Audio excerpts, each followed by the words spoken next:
कई लोगों के मन में ऐसा आता है कि साहब दया दान प्रशील संयम आदि भी जो है ना अपने जीवन में होने चाहिए। और अन्य लोग हैं वो बहुत करते हैं और अपने मुमुक्षु भाई थोड़ा कम करते हैं। लेकिन हम कह रहे चलो थोड़ा कम भी करते हो अथवा नहीं भी करते हो, लेकिन फिर भी अगर गहराई से विचार करोगे तो हम ज़्यादा मोक्ष मार्ग के निकट हैं और वे मोक्ष मार्ग से बहुत दूर है और दूर नहीं है।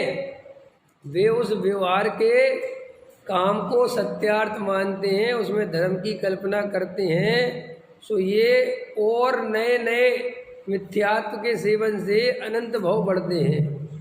देखो अपने को जन्मों जन्मों से क्रियाकांड की रुचि है, आज से नहीं है। आप ये सोच रहे हो कि मैं आज से है, ये समाज की रुचि, धन की रुचि, पर्याय की रुचि, संयोगों की रुचि, विषय भोगों की रुचि, ख्याल में है ना।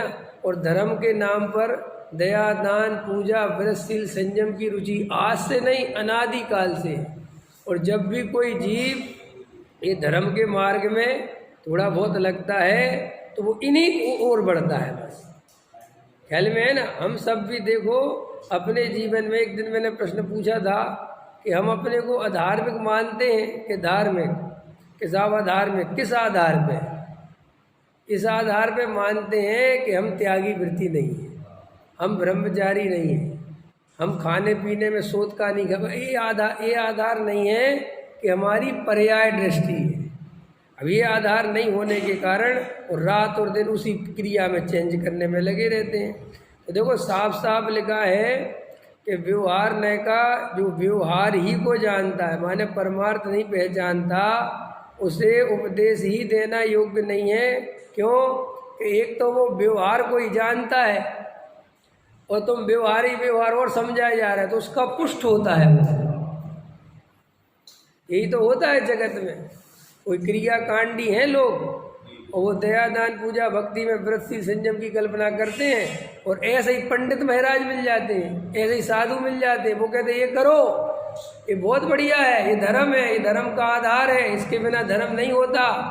तो वो क्या है कि उसका और पुष्ट हो जाता है और वो इतना मजबूत हो जाता है कि फिर उसे निश्चय की बात से द्वेष होता है। उन जीवों की कल्पना करो जो आत्मा की बात से चिढ़ते हैं। कल्पना करो थोड़ी देर, जो आत्मा की बात से चिढ़ते हैं जैन साहब, वो लोग कैसा लगता है।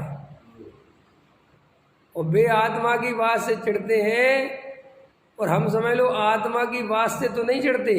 अब हमें आत्मा की बातें तो अच्छी लगती हैं लेकिन आत्मा अच्छा नहीं लगता।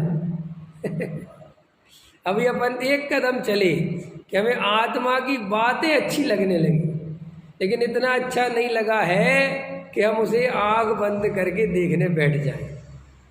ख्याल में आया कि नहीं आया? दुनिया में ऐसा बहुत होता है ना कि साहब वो बहुत बढ़िया फिल्म है, बहुत बढ़िया, बहुत अच्छी, बहुत अच्छी, बहुत बढ़िया, बहुत बढ़िया, लेकिन देखने नहीं जाते। वही इसका मतलब गड़बड़ है। ऐसे ही हमें अपनी आत्मा की बातें इतनी बढ़िया लगें। कई लोग ऐसा बोलते हैं हम आत्मा की बातें सुनते तो हमें बहुत अच्छा लगता है।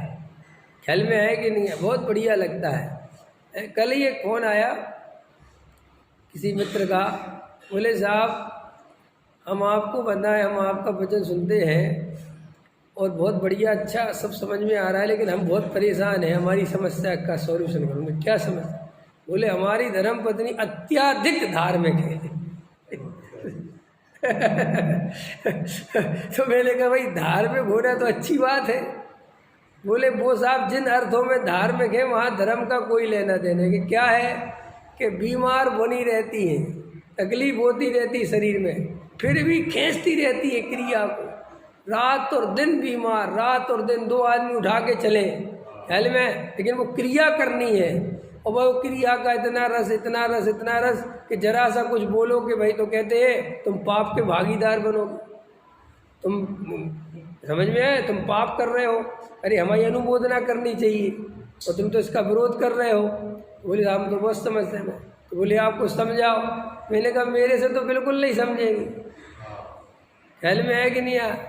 एक तो पहले नंबर पे सोनगढ़ी, तो बोले नहीं साहब, वो कई सोनगढ़ियों को तो सुनते हो, नाम बोलो।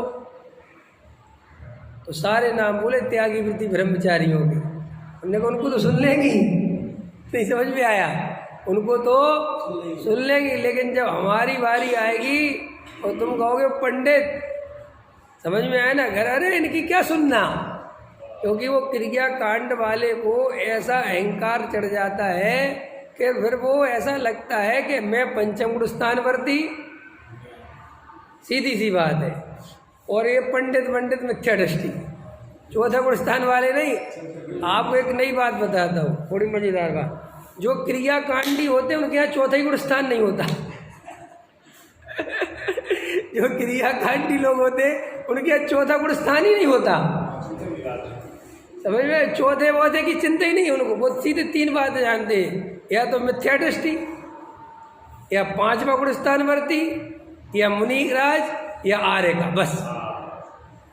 नहीं समझ में आया, चौथा चक्कर ही नहीं है वहाँ। जैसे उनसे कहोगे वो पंडित जी हैं, हमें ये बताओ, शादीशुदा है, घर गृहस्थी है, कैसे खाते पीते, कुएं का पानी पीते, कुएं का नहीं पीते, वो तो कौर है, तो मिथ्या दृष्टि है, बस सीधा गणित।